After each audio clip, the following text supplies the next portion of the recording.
એક બે મિનિટ તો આજે આ વિષય પુરાણે અનુરૂપ છે એટલે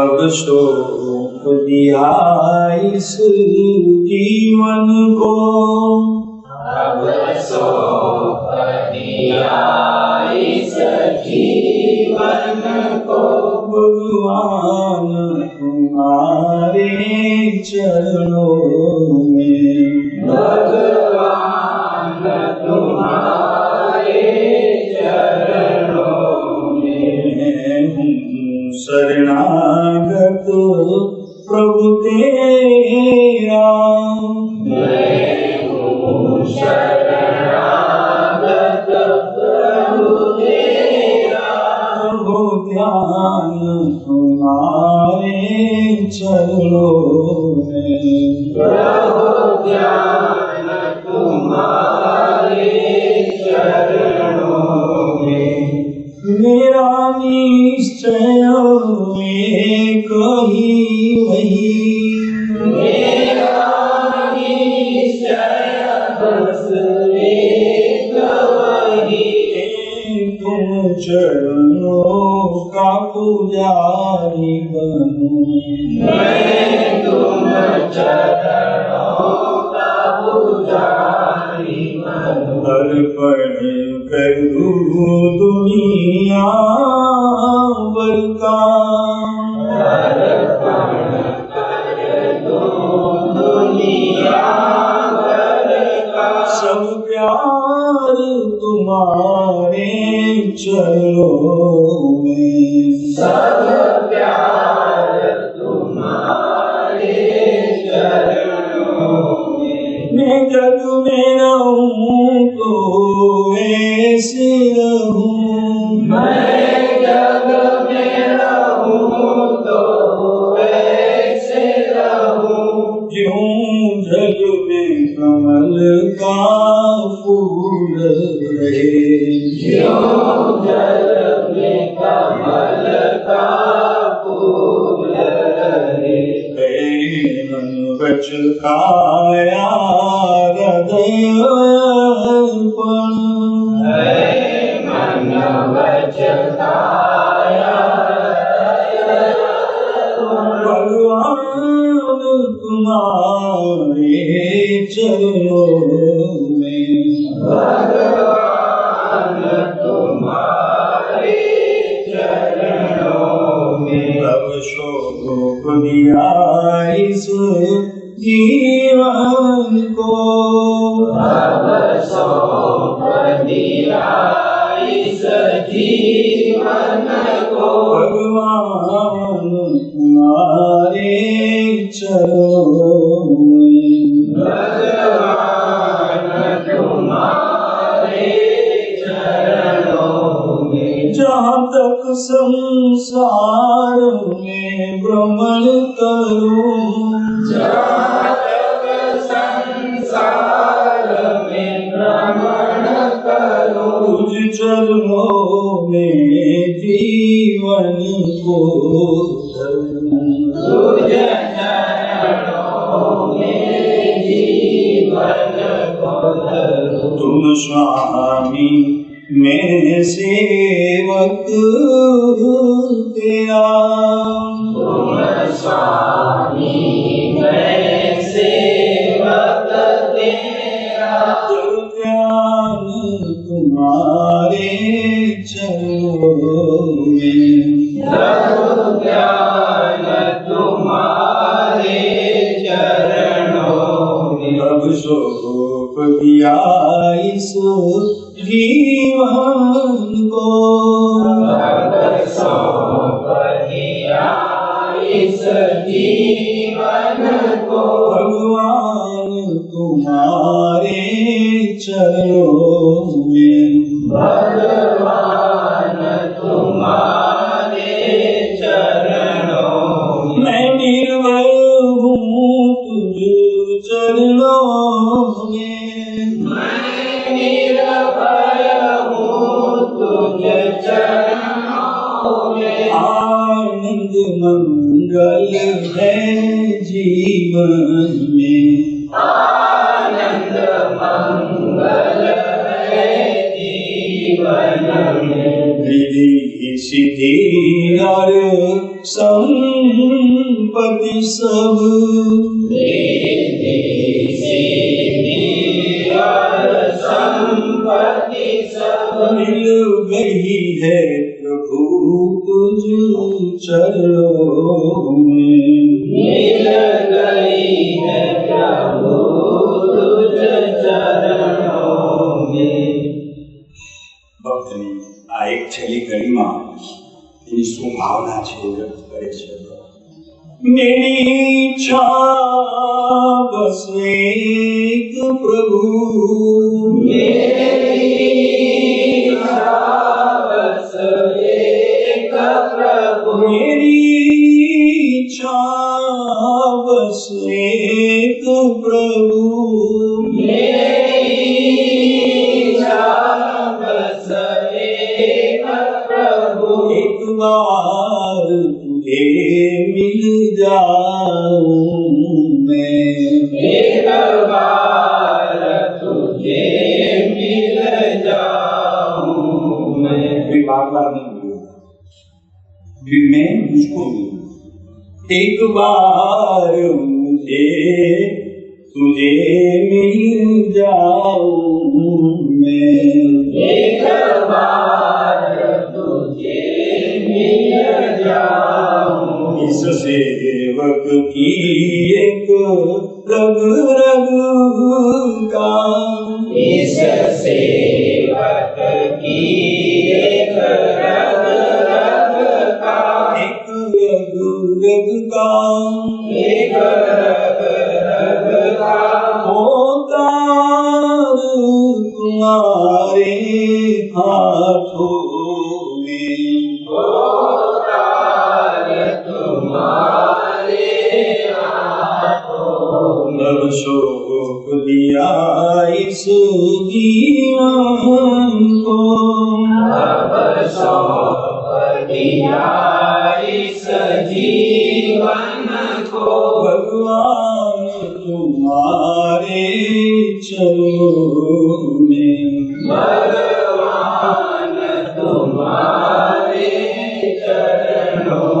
गुरुराज तुम्हारे चरणों में, गुरुराज तुम्हारे चरणों में। આત્મસિંહ શાસ્ત્ર સ્વાધ્યાયમાં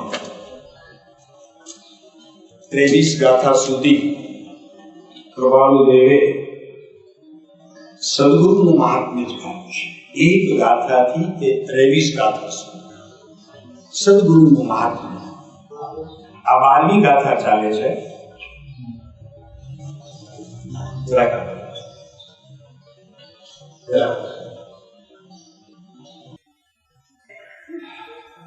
એ 12મી ગાથા આપણે જરાક સાથે બોલીએ.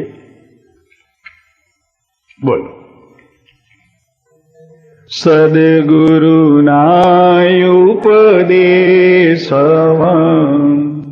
સમજાય ન જીનરૂ, સમજાવણ ઉપકાર સો સમજે જીન સ્વરૂપ.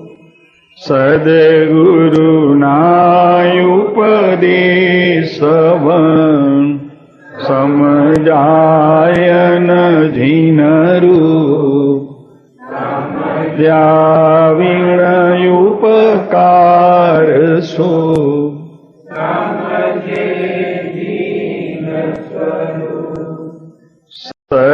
સદગુરુના ઉપદેશ સમજાય ન જીનરૂપ,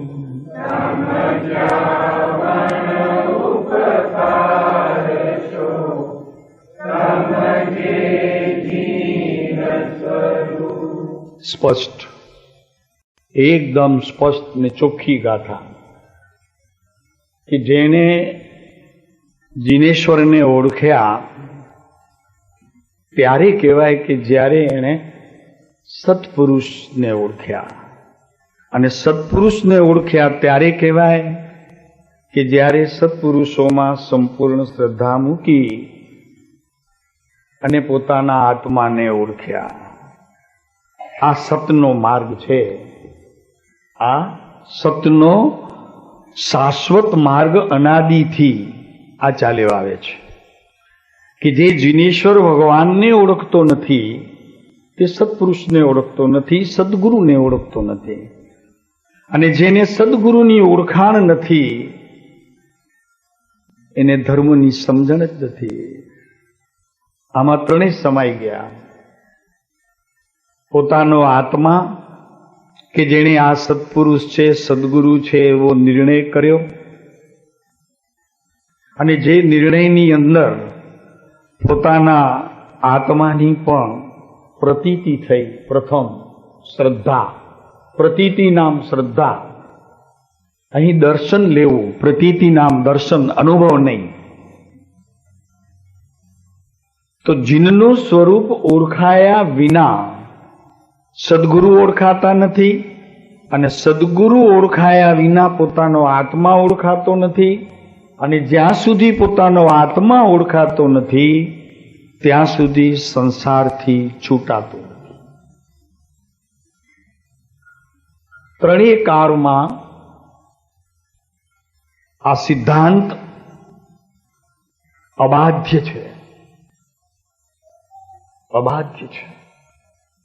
જેને સંસારથી છૂટવું હોય તેને આ પ્રમાણે પ્રવર્તવું જોઈએ. આ 12મી ગાથાની અંદર 7 બોલ મુખ્ય છે.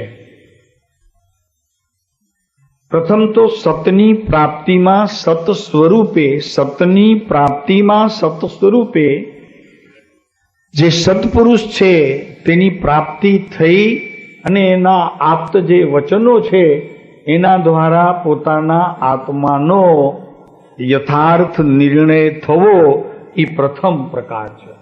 આ એક ગાથાની અંદર સતનામ આત્મા પોતાનો, એની પ્રાપ્તિ જેને થવાની હોય તેને પોતાની અંદર રહેલું જે સત સ્વરૂપ પરમાત્મ તત્વ એ આપ્ત એટલે સત્પુરુષોની ઓળખાણથી આ માર્ગ સહેલો પણ થાય. એની પ્રતીતિ નામ દર્શન નામ શ્રદ્ધા એ પણ આવે અને એ પંથે પડે. કેમ કે કૃપાળુદેવે બહુ સુંદર વાત કરી છે એક જગ્યાએ કે સત તે દૂર નથી પણ દૂર લાગે છે. કેમ દૂર લાગે છે? કે એણે રાગની મુખ્યતાએ આત્માનું પ્રવર્તન કરી લીધું છે. અને રાગનું પ્રવર્તન અજ્ઞાનના કારણે છે, અજ્ઞાન મિથ્યાત્વના કારણે છે. અને મિથ્યાત્વથી જ્યાં સુધી મિથ્યાત્વનું પરિણમન છે ત્યાં સુધી સત સ્વરૂપે રહેલું પરમાત્મ તત્વ પરિચયમાં આવે નહીં. તો લાખ કરોડ ઉપાય કરે પણ જ્યાં સુધી મિથ્યાત્વનું પરિણમન છે, એનું પરિણામ છે, એની આડસે તું જ્યાં સુધી રહ્યો છે ત્યાં સુધી સત ઓળખાય નહીં, સત સમજાય નહીં, સત સુણાય નહીં, સત શ્રદ્ધાય નહીં. એની શ્રદ્ધાય ન થાય, એ સમજવામાંય ન આવે, સાંભળવામાંય ન આવે. આકરી છે વાત, કઠણ છે. તો અહીં વાત કરે છે સૌથી પ્રથમ સતની પ્રાપ્તિ. અને સતની પ્રાપ્તિ માટે કોઈ એક સત્પુરુષને શોધી અને પોતે સ્વરૂપ પ્રાપ્તિની જિજ્ઞાસા સાથે સામે જેનો બોધ પ્રવર્તે છે એ આપ્ત પુરુષ છે, આગમ પ્રમાણ વાણી છે, અનુભવ વાણી પ્રમાણ છે. આવું જ્યાં સુધી પોતાના જ્ઞાનમાં ભલે વર્તમાન અજ્ઞાન હોય, પણ જ્યાં સુધી પોતાના જ્ઞાનમાં આવો નિર્ણય થતો નથી ત્યાં સુધી તે ધર્મ માર્ગમાં પ્રવર્તી શકતો નથી. પછી ભલે ને આખો દિવસ ઉપાશ્રયમાં ગાળે, જિંદગી તપમાં ગાળે, ભવ યાત્રામાં ગાળે, આ થવું પ્રથમ જરૂરી છે. બીજો બોલ એમાં જે લીધો છે તે સમજે જીનનું રૂપ તો પામે નિજ દશા. પોતાના આત્માની દશાને જાણ્યા વગર, સમજ્યા વગર જીન ન ઓળખાય, અને જીનને ઓળખાયા વગર, ઓળખ્યા વગર પોતાના આત્માને ન ઓળખાય. અરસપરસ છે.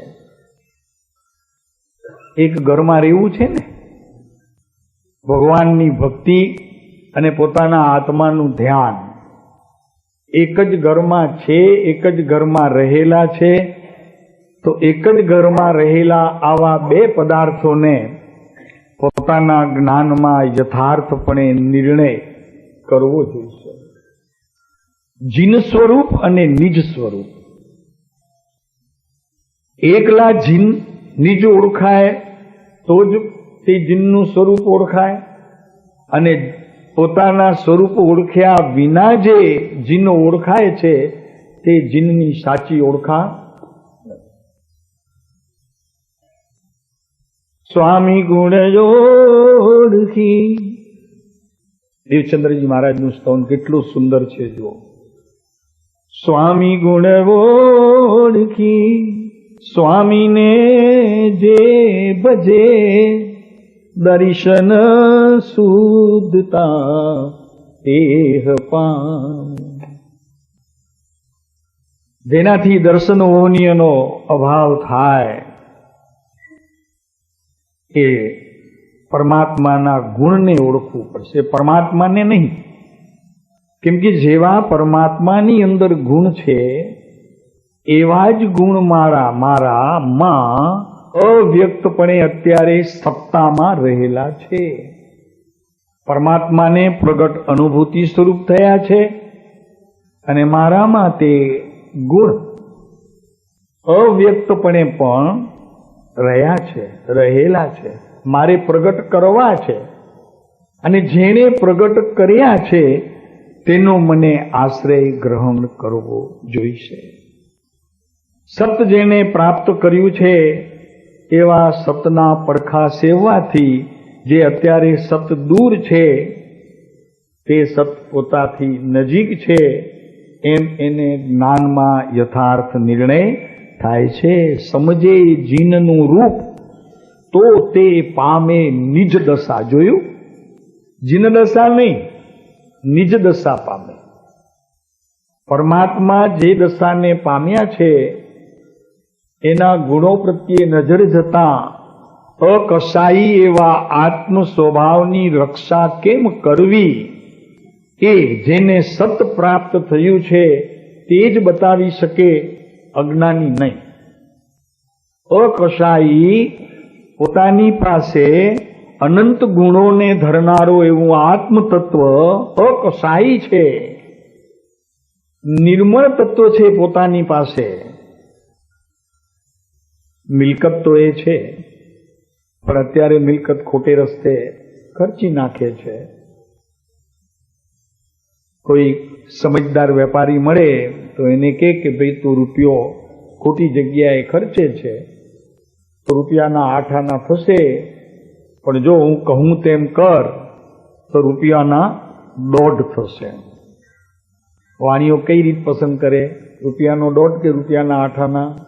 વ્યવહારમાં હો,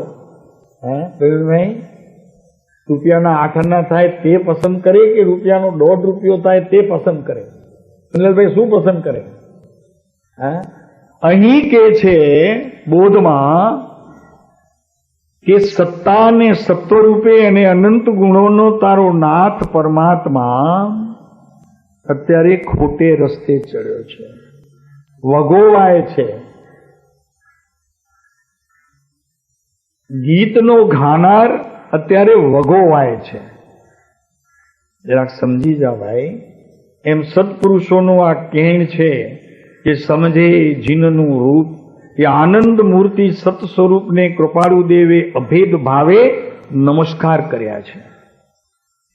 એ જીનનું સ્વરૂપ છે. સતને એ આનંદ મૂર્તિ સતને અભેદ ભાવે નમો નમઃ. અને પછી બીજા એક પત્રના મથાળામાં કૃપાળુદેવ લખે છે કે પ્રાપ્ત થયેલા એવા સતને અને એવા સત્પુરુષને સમાધિ ભાવે સ્મરું છું, એને સ્મરણમાં લઉં છું. જ્ઞાનીઓના નમસ્કાર જોયા? ઈચ્છામી ખમાસણો નથી બોલતા,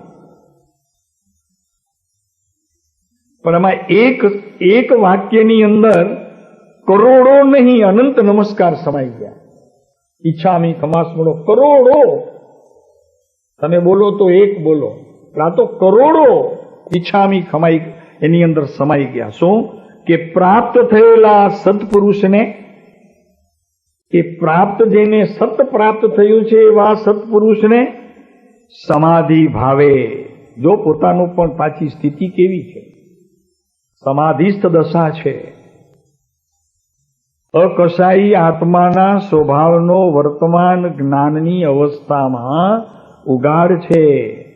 એમાં અકશાયી આત્માનો જે વ્યાપાર છે તે વેપારને સાથે રાખીને સત્પુરુષોને અને એની અંદર રહેલું પરમાત્મા તત્વને પોતે પણ સમાધિ ભાવમાં રહીને એની સ્મરણતા કરે છે, એને સ્મૃતિમાં લે છે. આ નમસ્કાર છે.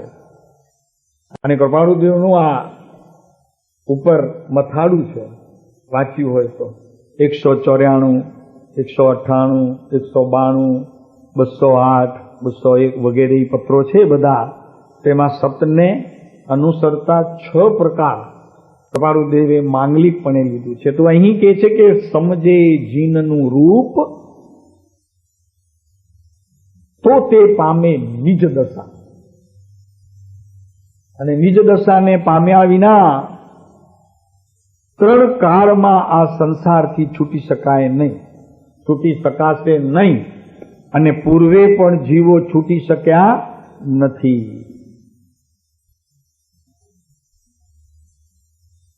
આ શુભાશુ પરિણામની જે ધારા એ વચમાં આવે ખરી, પણ એનાથી જે સત સ્વરૂપ અભેદ ભાવે રહ્યું છે એ તો શુદ્ધ આત્મતત્વ છે. એ આત્મતત્વની પહેચાન વિના, એની ઓળખાણ વિના, કે અભેદ એવો આત્માને જાણ્યા વિના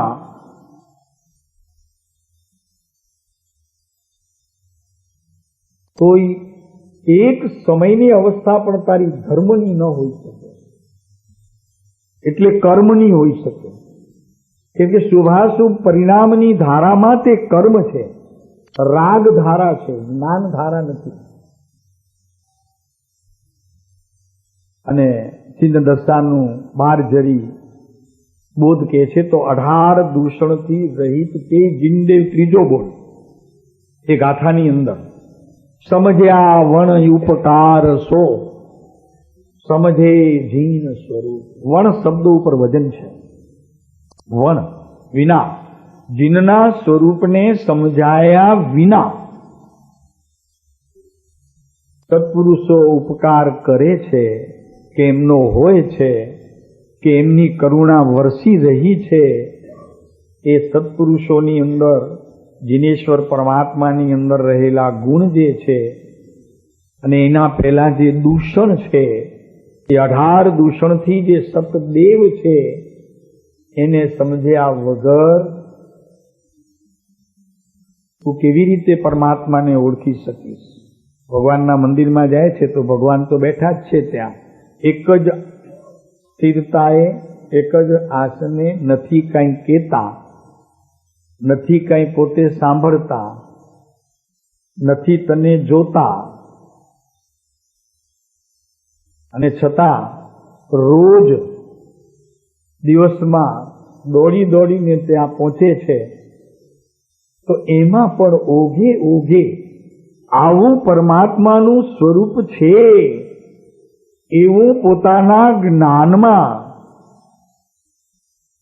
અજ્ઞાતપણે પણ એવી શ્રદ્ધા પડેલી છે કે પરમાત્માનું સ્વરૂપ તે આવું હોય છે. એને લીધે વારે વારે ત્યાં ભગવાન પાસે દોડીને જાય છે. પણ વાસ્તવિકપણે જ્યારે ભગવાનને ઓળખશે એના ગુણોથી, એના દ્રવ્યથી, એની પર્યાયથી, જ્યારે એ પરમાત્માને ઓળખશે ત્યારે પોતે નિજ સ્વરૂપ, એ જીન સ્વરૂપ જે છે તે પોતે જીન સ્વરૂપ જેવો એટલે કે નિજ સ્વરૂપ જેવો થઈ જશે. વૈરોષ રાગ તૃષા સુદા મદમોહ ચિંતા જન્મને 18 દૂષણા ન હોવા જોઈએ એવા તીર્થંકર દેવની વાત કરે છે. રતિરોગ નિંદ્રા સ્વેદ ખેદ જરાદી દોષ 18 છે.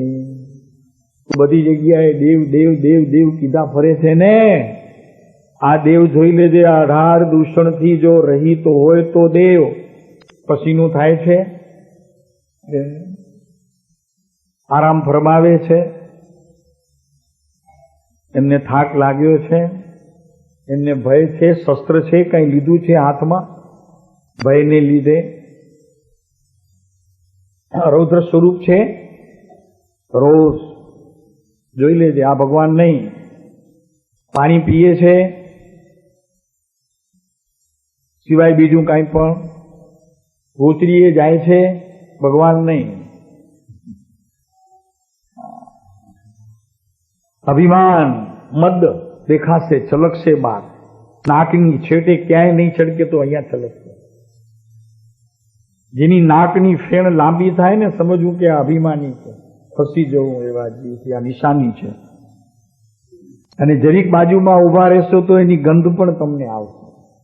શું ભાઈ, અભિમાની મદવાળા જીવની આમ ફેણ તૂટે. આમ આમ પેલા આમ મદ થાય એટલે આમ નાકની ફેણ મોટી થાય, ખબર છે હે દીપકભાઈ? અને જરીક ઉભા રહો તો ત્યાંથી ગંધ પણ આવે. ભગવાન નહીં. રોગ ભગવાન નહીં. ભગવાન સુયા સૂતા છે, હમણાં પછી ઉઠશે. 4 કલાક હમણાં બંધ છે મંદિર, ભગવાન ઉઠશે ત્યારે દર્શન થશે. ભગવાન નહીં. આ દેવની વાત ચાલે છે, જેને ઓળખવા માટે આ ગાથાની અંદર કૃપાળુ દેવે મૂક્યું છે.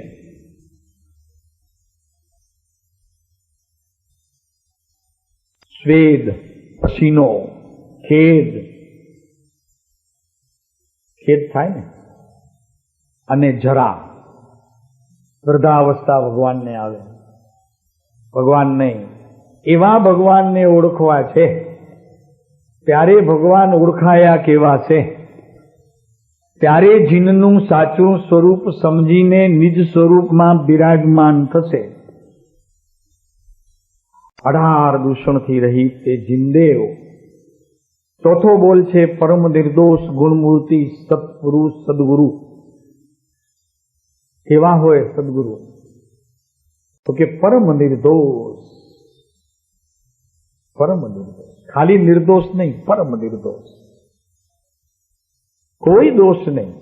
એ 18 દોષ જે તીર્થંકરના છે એમાં અંશે હોય તો એ આ પર્યાયમાં હોય કે જે પર્યાયના પોતે સ્વામી થતા નથી એવા સદગુરુ દ્રવ્યના સ્વામી છે, પોતાના આત્માના સ્વામી છે.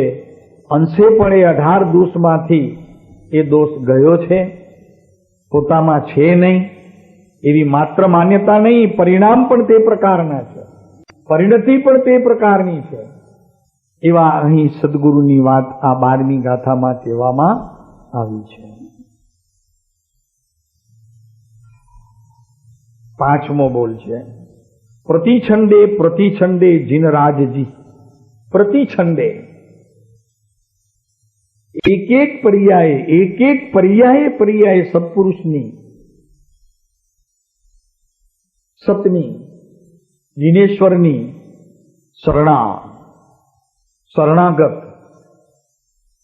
પદે પદે, પર્યાયે,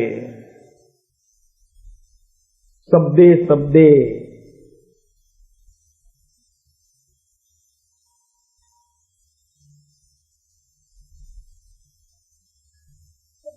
છઠ્ઠો બોલ છે જીન સ્વરૂપનું દર્શન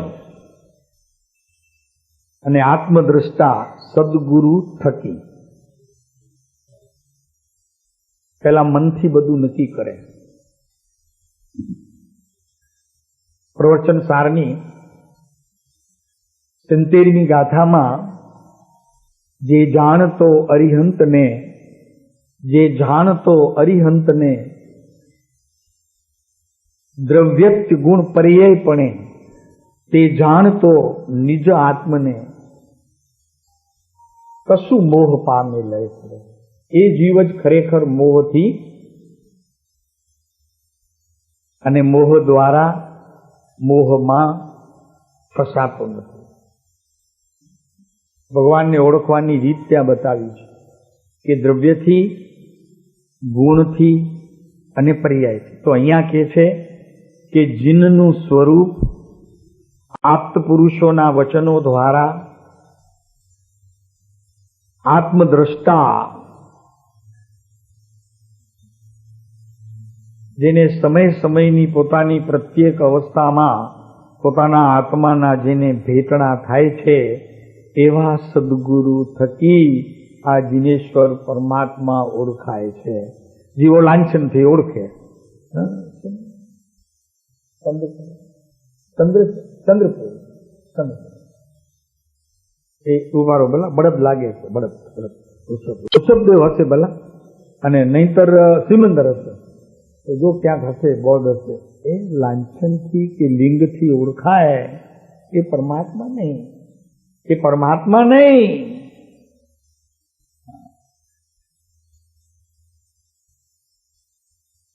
અને બહુ સરસ વાત, સૌથી વધુ જો કહ્યું હોય આગળ સત્પુરુષને ઓળખવા માટે, પ્રવચન અંજન જો સદગુરુ કરે. જો અંજન સલાકા વિધિ કરવામાં આવે છે ને ભગવાનની પ્રતિષ્ઠા પૂર્વે. સદગુરુ ભગવાનની પ્રતિમાને અંજન સલાકા કરે છે, એટલે એ પૂર્ણ ભગવાન સ્વરૂપ થઈ ગઈ જે પ્રતિમા. પછી એની સ્થાપના કરવામાં આવે છે શ્રાવકો દ્વારા. તો વિધિ છે, એ તો સ્થાપના નિક્ષેપ છે.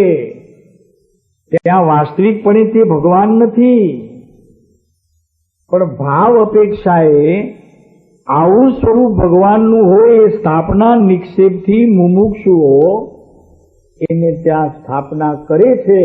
એ માત્ર વિધિ છે. પણ અહીં તો પ્રત્યક્ષ સત્પુરુષ અંજન કરે તો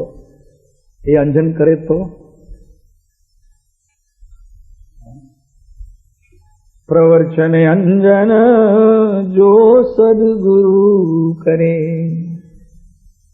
દેખે પરમ નિદાન. અનાદિ અનંત કાળમાં જે પ્રભુનો ભેટો થતો નથી એ અંતરાય કર્મને લીધે, વ્યવહારથી અંતરાય કર્મ, અને અંતરાય કર્મ બાંધ્યું છે પોતાની અવળ ચડતાઈ.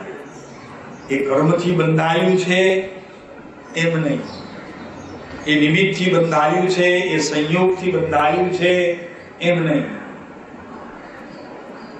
એટલું જ નહીં કે અંતરાય કર્મની પર્યાયનો ઉદય છે માટે ત્યાં પ્રભુના દર્શનો થતા નથી, એમ પણ નહીં.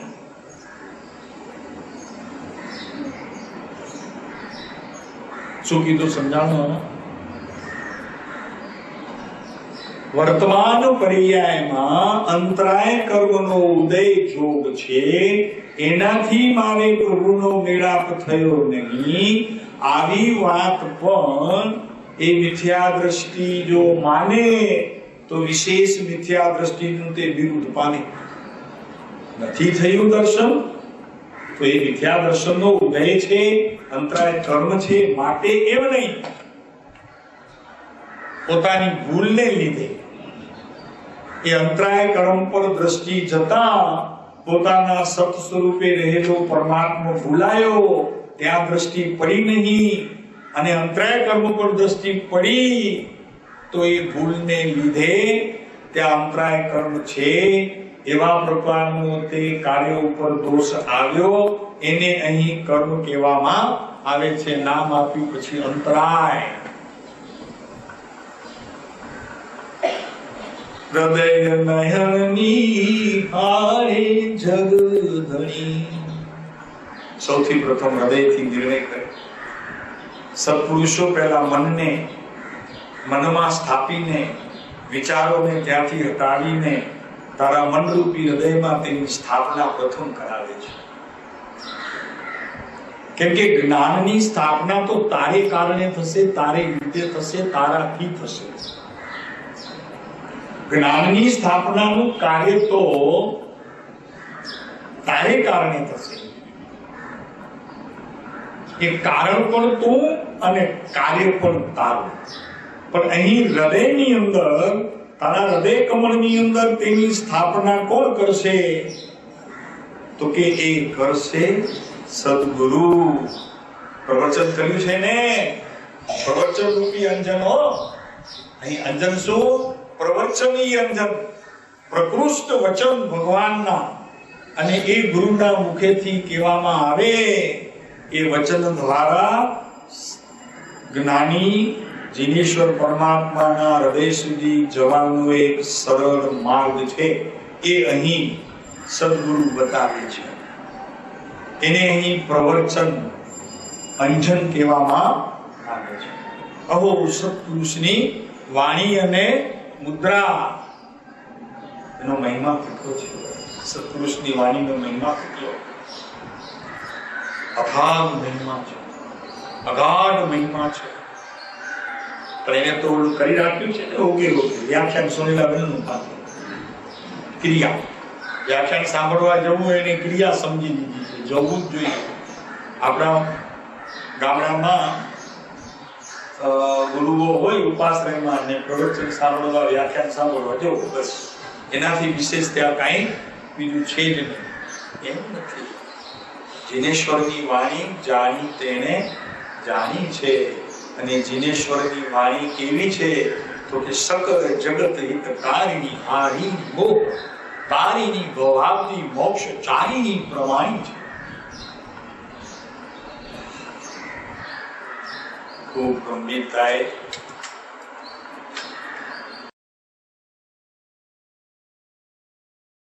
પોતાના આત્માના જે પ્રદેશો શુષ્ક અવસ્થામાં છે તેને પોતાની ક્ષણિક ક્રિયામાં ઉપાદાનની ક્રિયાથી જાગૃત કરી અને જે પુરુષ સત્પુરુષનો બોધ શ્રવણ કરે છે તેને અહીં પ્રવર્તન અંજન સદગુરુ કરે છે એમ કહેવામાં.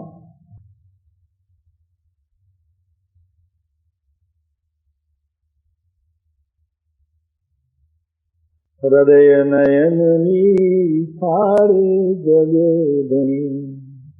જગધણી પોતાનો ધણી અનંતકાળમાં જે ગણાયો નહોતો તેની ગંધ આવવા માંડી.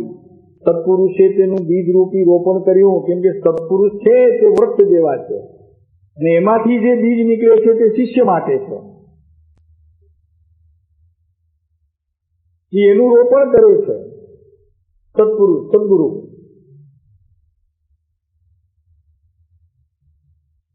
અને એનાથી એ જગધણી, જગનો ધણી, જગનો ધણી, જગનો ધણી છે ભાવ છે ને ભક્તના. તો જગધણી એટલે જગતનો નાથ.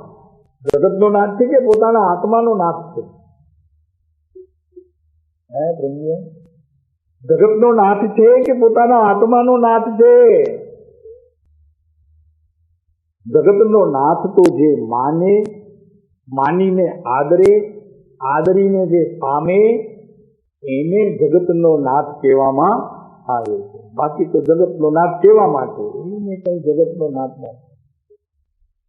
મહિમા મેરુ સમાન જીનેશ્વર, એને મહિમા મેરુ સમાન.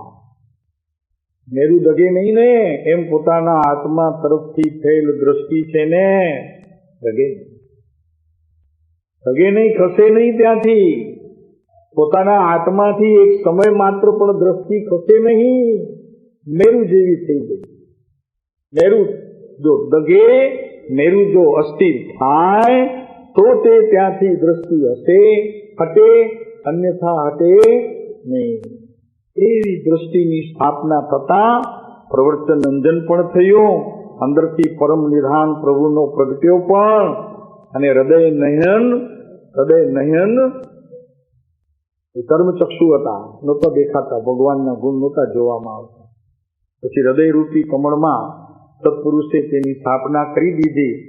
એટલે હવે મન એ કડી લે એમ ત્યાં પ્રવર્તન સારની અંદર પણ આ પહેલા ગાથાને મિથ્યાત્વી છે ને જીવ, તો એને પહેલા ગાથાથી એમ કહ્યું કે આ બધું પ્રથમ મનથી કડી લે છે. એ જાણતો અરિહંતને એ કુંદ આચાર્યની મૂળ ગાથા એને પણ અહીં અમૃતચંદ્ર આચાર્ય મનથી પ્રથમ કડી લે છે એમ કહેવામાં ત્યાં એનો આશય છે. તો મન ક્યાંક ભટકે છે. ભગવાનના દર્શન કરવા જાય ત્યાં ઓફિસના વિચાર આવે, અને ઓફિસે જાય ત્યાં ભગવાનના વિચાર આવે. એવું થાય? પ્રભુ પેલા મનને તો બાંધ. આ મનને બાંધવાની વાત કરે છે. સત્પુરુષો એ મનને બાંધવાના ગોવાડિયા છે. પેલા એવા ગોવાડિયાને તો પકડ. ગોવાડિયો કોણ? કૃષ્ણ. અને વ્રતીઓ, ગોપીઓ, એ ગોપીરૂપી વ્રતીઓ. પેલા ગોવાડિયો તો પકડ. હા મહેન્દ્રભાઈ, ગોવાડિયો ક્યાં મળશે? પાદર, ગામની પાદરે મીઠા મીઠા દૂધ દોઈને આપે. રાહ જોઈને બેઠા હતા. નાના હતા ને અમે તો રાહ જોઈને બેઠા હતા કે ક્યારે આવે. હાથમાં પેલી કાંસો આવે ને, તો કાંસાની વાટકી પકડીને ઉભા રહીએ. એ ગરમા ગરમ તાજા શેડથી નીકળેલી ગાયનું દૂધ એ કોવાળની વાટ જોઈએ ને પીએ ને એકદમ ઠંડક. પછી જે ભાગે રાતના થાય 10 આવતા, પછી કોણ ઘરની રાહ જોઈએ? સીધા સુવા માટે. તો કે ખીચડી ખાવ ને હવે રોટલા ખાવ, કાંઈ ન જોઈએ. ઈ ગોવાળીઓ, ઈ ભગવાન અહીં પ્રવચન રૂપી અંજનથી આ સતત સિંચે છે પોતાના આત્માનું સિંચન, અને એનાથી આ હૃદયરૂપી નયનની ખીલવણી થાય છે. ઈ ગોવાળિયાની રાહ જોવા જોઈએ. એ મળી જાય તો તે તો પ્રભુ ભેટો થઈ જાય, કામ થઈ જાય.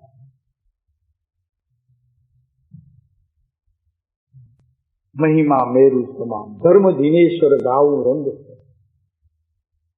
બીજા રંગને ક્યાં ગાવું ભગવાન? આ આત્માનો રંગ એક વખત ચડ્યો, ફરી પાછો ફીટે નહીં, ફાટે નહીં.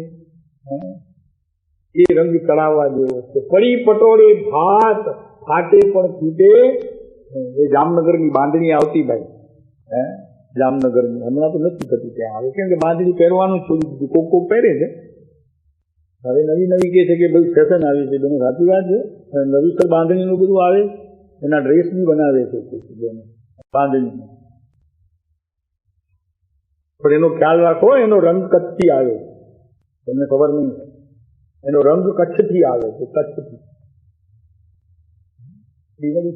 હા,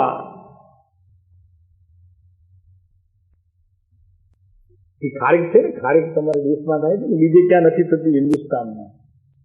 તો એ ખારેક છે ને, જે નબળામાં નબળી ખારેક હોય ને, જે ખાવા લાયક ન હોય, એનો આ કપડા રંગવામાં, તમારે આ બાંધણીઓ રંગવામાં એનો રંગ જાય છે. આ કૃપાળુદેવ પણ કચ્છના હતા. જૂનું ગીત છે, આજથી 60 વર્ષ પહેલાનું. બનાવેલી, ભગવાનદાસભાઈના બાપુજીએ, મનસુખભાઈએ બનાવેલી છે કે કચ્છ બંદરે સૂરજ ઉગ્યો વવાણિયા ગામે, શ્રી રાજચંદ્ર દોહેલો પૂર્ણિમાના ચંદ્ર જેવું, એમ કરીને ત્યાં કચ્છ બંદર નામ દીધું છે. બે ભાઈ હતા મોરબીમાં, એકને મોરબી તાલુકો આવ્યો, મોરબી જિલ્લો આવ્યો એકને, ને એકને કચ્છ જિલ્લો આવ્યો. કચ્છ બંદર શબ્દ થયો ત્યાં. આ વાણીઓ કચ્છનો છે. સૌરાષ્ટ્ર બંદર તો પછીથી, ભાગલા પડ્યા પછી તો સૌરાષ્ટ્રમાં ગયું છે. હા,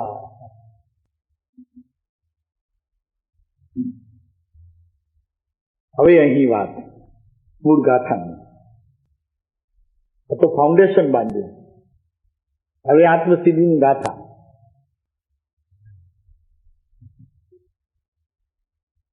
સદગુરુના ઉપદેશ સમજાયન જીન રૂપ. ભગવાન અરિહંત પરમાત્મા કેવડીનું રૂપ જો જાણવું હોય, સદગુરુના ઉપદેશની જરૂર પડે. સદગુરુનો ઉપદેશ હો, અસદગુરુના ઉપદેશથી એ જીનેશ્વરનું સ્વરૂપ સમજાય નહીં. સમજાવે તો પણ સમજાય નહીં. સમજાવે તો પણ સમજાય નહીં. કેમ કે એમાં કાંઈ ન હોય, બધું શાસ્ત્રનું હોય, પોતાનું કાંઈ. અને જેમાં પોતાનું કાંઈ નથી અને શાસ્ત્રનું છે, તો શાસ્ત્રમાં સત્પુરુષોના અને જીનેશ્વર પરમાત્માના ગુણોનું વર્ણન છે. ગુણોનું વર્ણન છે, ગુણોનો અનુભવ નથી. ફેર ઘણો છે, વાતે વાતે ફેર. દિલીપભાઈ જો આ તમારી સોલિસિટરની ભાષા, વકીલોની ભાષા. સમજાવવા માગે, સમજાવે તો પણ જેને પ્રભુનો મેળાપ થયો નથી એવો કોઈ પણ પુરુષે પ્રભુના ગુણગાન અને પ્રભુના ગુણ, એની પર્યાય અને એનું દ્રવ્ય સમજાવવા માટે ઈચ્છા કરે, પ્રયત્ન કરે, તો પણ તે સામાજીવને કાંઈ પણ હિતનું કારણ થતું નથી. ગમે છે ને એટલે જ આત્મસિદ્ધિ ગમે છે, બોલવી ગમે છે ભાઈ. એમ થાય કે ઓહો, અંદર તો મહારત્નો ભર્યા પડ્યા, એટલું પણ ભાન થાય છે. કેમ કે એ વેણ જે છે ને, એ વચનો છે ને, એ સદગુરુના વચનો છે. એ વચનોની અંદર પણ એટલી તાકાત છે. ભાવ પકડાવો છે, પોતાની ઉપાદાનની સ્થિતિ તે સમય એવી તૈયાર હોવી જોઈએ કે એનો ભાવ પકડવા માટે પોતાની યોગ્યતા પ્રાપ્ત થઈ. તો અહીં કહે છે કે સદગુરુની ઉપાસના વિના શું થાય? તો કે જેને સદગુરુની ઉપાસના નથી તેને મોટે ભાગે સ્વચ્છંદ, અને જો સ્વચ્છંદ છૂટે, સ્વચ્છંદ જો જાય તો જ સદગુરુનું શરણું તેને મળે. બીજી કલ્પના, અનેક પ્રકારની કલ્પનાઓમાં રમવાની અનાદિની જે ટેવ છે તે કલ્પના પણ જો છૂટે તો અહીં કહે છે કે સદગુરુનું શરણ મળ્યા પછી એને સદગુરુ સ્વીકારે. કલ્પના મટ્યા પછી સદગુરુ તેનો સ્વીકાર કરે. એ શિષ્યનો સ્વીકાર ક્યારે કરે? કે કલ્પનાઓના ઘોડા છૂટે, એ પોતાથી બહાર વયા જાય.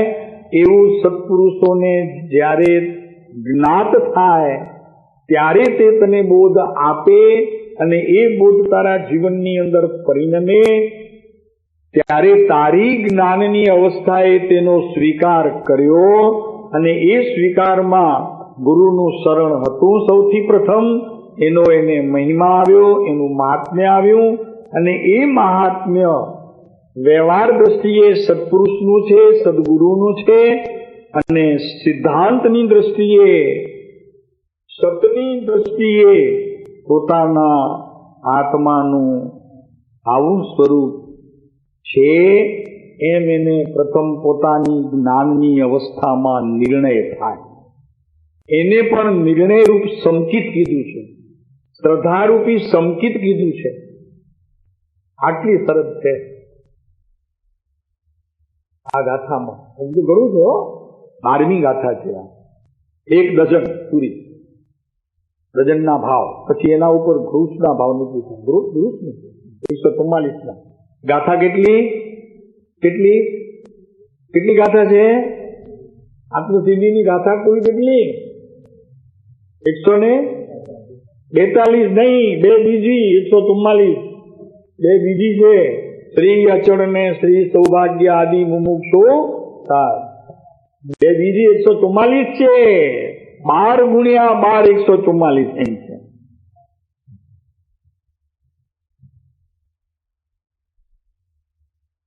આ ગુરુના સ્મરણ વિના તેને સમજાય એવું નથી.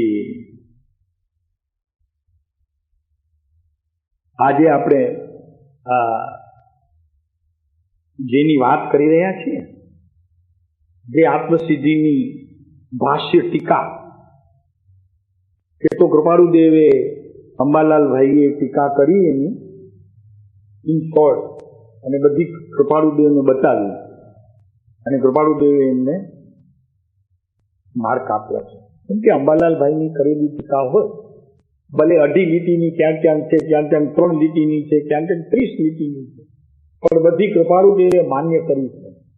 પણ અહીં જે આપણે વિચારણા કરીએ છીએ તે ડોક્ટર ભગવાનદાસ મનસુખભાઈ મહેતા એમની આ ભાષ્ય ટીકા છે.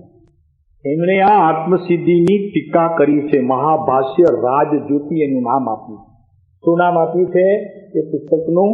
રાજજ્યોતિ મહાભાષ્ય. એમણે આ ટીકા કરી. એ પુસ્તક અત્યારે આપણા હાથમાં છે. રાજજ્યોતિ ભાષ્ય ટીકા વિવેચન મહાભાષ્ય. પાછું ખાલી ભાષ્ય નહીં, મહાભાષ્ય.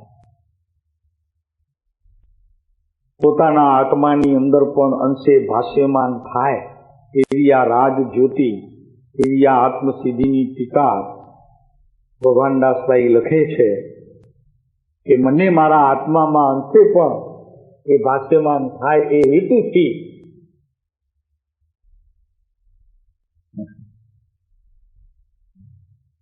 આ ટીકા કરવાનું સાહસ કર્યું. એમ આત્મસિદ્ધિ બોલતી વખતે દરેક જીવાત્માને, મુમુક્ષુને આ લક્ષ્ય હોવો જોઈએ કે આ માત્ર શબ્દો નથી. આ શબ્દો મારા આત્માની અંદર જેમ કાદવની અંદર કમળ ખીલે છે તેમ મિથ્યાત્વની અંદર સમ્યક્ત રૂપી આ કમળ ખીલવું જોઈએ એવા ભાવથી આ આત્મસિદ્ધિનું શ્રવણ કરવું જોઈએ. એટલે અહીં શબ્દ લીધું છે રાજજ્યોતિ મહાભાષ્ય વિવેચન. ડોક્ટર ભગવાનદાસ મનસુખભાઈ, જેમના પિતાજી કૃપાળુદેવના સીધા પરિચયમાં આવેલા હતા. મનસુખભાઈ કિરીટચંદ મહેતા મોરબીમાં કૃપાળુદેવના સીધા પરિચયમાં આવેલા હતા.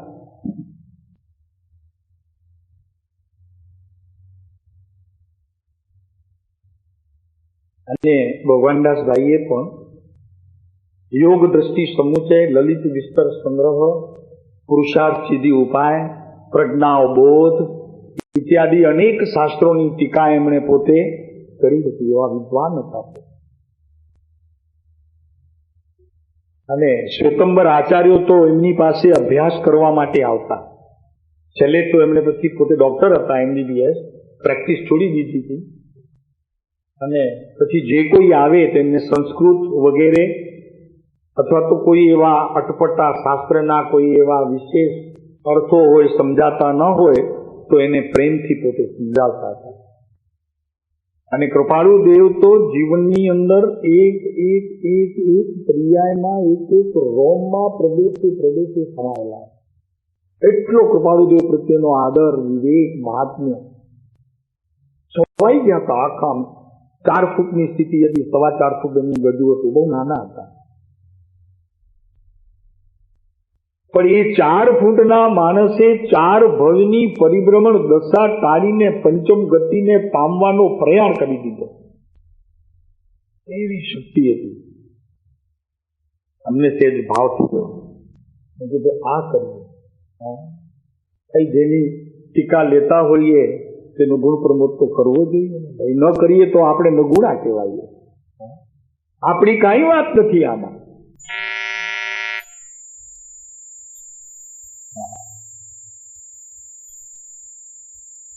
એ બધું જેનું છે તેનું છે, અને જેટલું કઈ છે આપણું એ બધું એનું છે. જેનું છે તે તેનું છે, અને જેટલું આપણું છે એ બધું એનું છે. આપણું શું બધું? જેટલું એનું એટલું આપણું, એ બધું આપણું. પૂછતો બધા સાહેબ તો બધું આપણું શું? તો કે આપણું ઈ કે જેનું ઈ, જેટલું તેટલું આપણું. બધું આપણે નહીં, જુદા નહીં.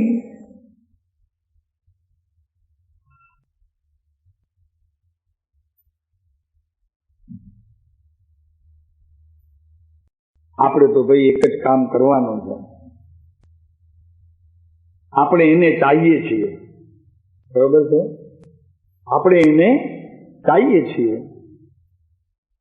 તો આત્માની ચાહત થોડી કરવી પડશે, રાખવી પડશે, તો જ એ આપણને ગમશે, નહીં તો ગમશે નહીં. એ ગમશે ત્યારે કે જ્યારે આપણે આત્માની ચાહ રાખશું ત્યારે, નહીતર નહીં ગમે. ઉપરથી પ્રવીણભાઈ, આત્માની ચાહ જેને છે તે જ ખરેખર સત્પુરુષને ચાહે છે. કૃપાળુ દેવને તે જ ચાહે છે, બીજો ચાહતો જ નથી. માને છે માત્ર ઉગે. કાંતિભાઈ, આત્માની ચાહ જેને છે તે એ પુરુષને ચાહે છે એમ કહેવામાં આવે. અને ખરેખર એ જ ગુરુનો વિનય છે, એ જ ગુણનો વિનય છે, એ જ દ્રવ્યનો વિનય છે, એ જ ક્ષણિક એવી પોતાની વર્તમાન પર્યાય કે જે પોતાના આત્મદ્રવ્યને ઓળખે છે એનો વિનય પણ ખરેખર જે જાણે છે તે જ પરમાત્મા પદને પામીને આ સંસારથી મુક્ત થશે. સરળતા છે ત્યારે એની ભક્તિ સાચી છે એમ કહેવામાં. ત્યારે પછી કૃપાળુદેવ આના પરથી પદ લે છે ને 12મી ગાથાથી કે સદગુરુના ઉપદેશથી સમજે જીનનું રૂપ. થોડું ફેરવીને સમજે જીનનું રૂપ પોતે પામે નિજ દશા જીન છે આત્મ સ્વરૂપ. બધું ફેરવી થોડું કૃપાળુદેવ પોતે 12મી ગાથા.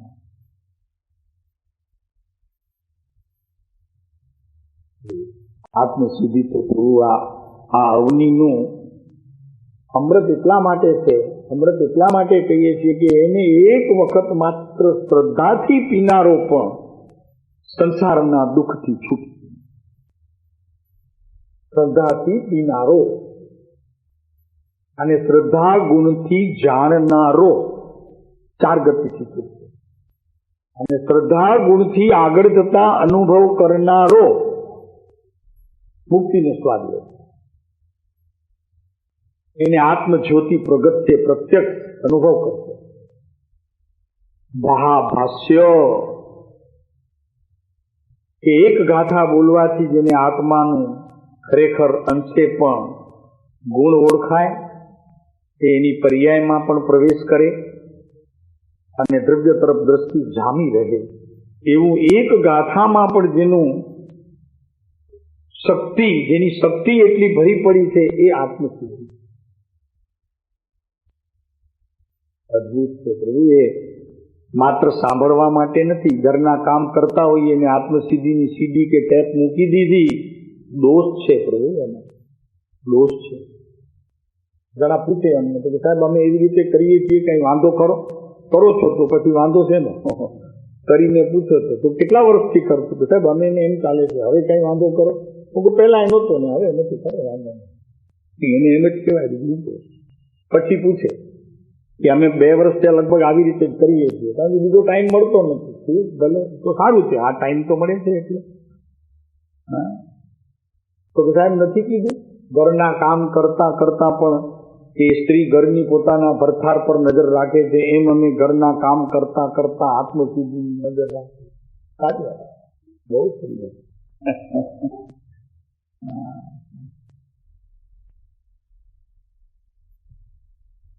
એમ મોટું છે આત્મસિદ્ધિ. એમ મોટું અહીં કે છે રાજ જ્યોતિ મહાભાષ્ય વિવેચનમાં કે પ્રત્યક્ષ સદગુરુ સમ પરોક્ષ જીવનો ઉપકાર નહીં, એવું જેને પોતાના જ્ઞાનમાં અને એની અવસ્થામાં પ્રવર્તે છે એવો લક્ષ્ય જેને રહે છે તેને આત્મવિચાર હોય, બીજાને આત્મવિચાર પણ હોતો નથી. આ તો અહીં ભાગ 11મી ગાથામાં કહ્યું ને, પરોક્ષ જીનો ઉપકાર પ્રત્યક્ષ સદગુરુ સમ નહીં. એની જ અહીં સૌથી પહેલા ટીકામાં વાત કરી કે પ્રત્યક્ષ સદગુરુ એવો પરોક્ષ જીનનો ઉપકાર અને પ્રત્યક્ષ સદગુરુ જેવો અને પરોક્ષ જીનનો ઉપકાર એના જેવો. આ પ્રત્યક્ષે મારા ઉપર એટલો ઉપકાર કર્યો છે એવો જેને લક્ષ્ય નથી તેને પોતાના આત્માનો વિચાર પણ ઉગતું નથી. વિચાર કરે છે ખરો પણ એ સંબંધીનો વિચાર આગળ ચાલતો નથી.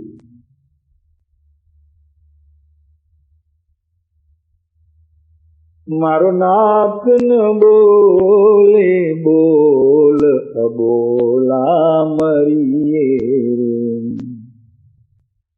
પ્રતિમા પાસે જાય તો ભગવાન કઈ બોલે નહીં. એક વખત પ્રભુશ્રી ગયેલા, પ્રભુશ્રી એક વખત ખંભાતના મંદિરમાં ગયેલા, ત્યાં બોલ્યા નહીં. એક બાજુ કૃપાળુદેવ હતા. કૃપાળુદેવ કીધું કે પ્રભુ મુનિ દર્શન કરીને આવજો. એમ કે ત્યાં દર્શન કરવા જ્યાં ત્યાં ગયા ને ત્યાં પદ સૂજ્યું. હા બોલ્યા ત્યાં મારો નાથ ન બોલે બોલ અબોલા મરીએ રે, હવે શું કરીએ રે. મારો નાથ ન બોલે બોલ અમે અબોલા મરીએ. બીજી લીટી યાદ આવી. બીજી લીટી બોલે હે મેલી ગયા માવજી રે, મારો જન્મારો કેમ જાય અબોલા મરીએ રે. મારો નાથ ન બોલે બોલ અબોલા મરીએ. આવ્યા ઉપાશ્રયમાં. કૃપાળુદેવે પૂછ્યું મુનિ ક્યાં જઈ આવ્યા? અરે કૃપાળુદેવને આ બોલ સમજાવ્યા.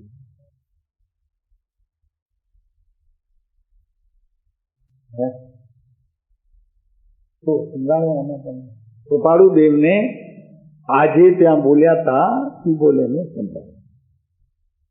મુનિ ક્યાં જઈ આવ્યા એમ પૂછ્યું તો મુનિએ ઉત્તર આપ્યો આ સમજો પ્રભુ.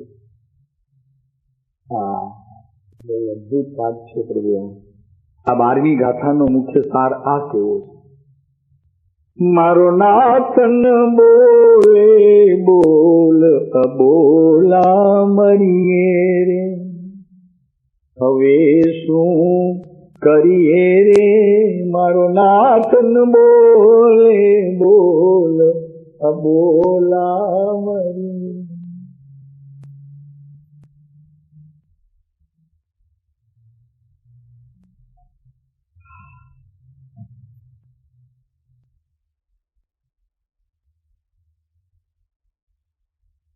જન્મારો તે કેમ જાય રે, આ દુખડા કેમ સહેવાય અબોલ્યા મરીએ. આ દુખડા કેમ સહેવાય અબોલા મરી. શું આશય છે પ્રભુશ્રીનું કહેવાનો આ ઉપાશ્રયમાં કાવિકાની અંદર જયારે પૂછે છે કે મુનિ ક્યાં જઈ આવ્યા, ત્યારે આ મુનિનો ઉત્તર છે આપણને વિચાર કરવા જેવું છે, આનો અર્થ કરવા જેવો નથી. એનો અર્થ હૃદયમાંથી જો ઉગે તો આ ગાથા બારમી સમજાશે.